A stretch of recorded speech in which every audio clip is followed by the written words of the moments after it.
ഇന്ന് തിങ്കളാഴ്ചയാണെന്ന് ഒരു പക്ഷിക്കും മൃഗത്തിനും അറിയില്ല, നമുക്ക് മാത്രമേ അറിയൂ.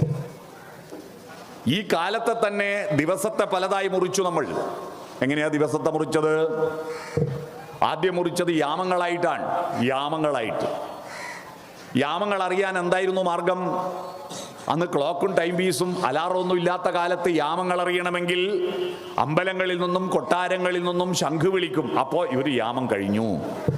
യാമശംഖുലിവാനിലുയർന്നോ സോമശേഖര ബിംബമുണർന്നോ എന്ന പാട്ടുണ്ട്.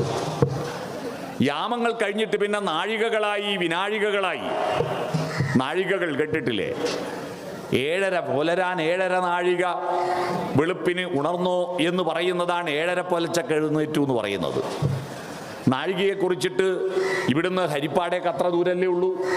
ഹരിപ്പാട്ടുള്ള ഒരാൾ നാഴികയെ കുറിച്ച് പാടിയ പാട്ട് കേട്ടിട്ടുണ്ടോ? നാഴികമണിയുടെ സ്പന്ദന ഗാനം, ഈ മനോഹര ഗാനം, പുലരിച്ചിരിക്കും സന്ധ്യ മരിക്കും, കാലം പിന്നെയുമൊഴുകും, സുഖമൊരു ബിന്ദു. ശ്രീകുമാരൻ നമ്പി എഴുതിയ പാട്ടാണ്.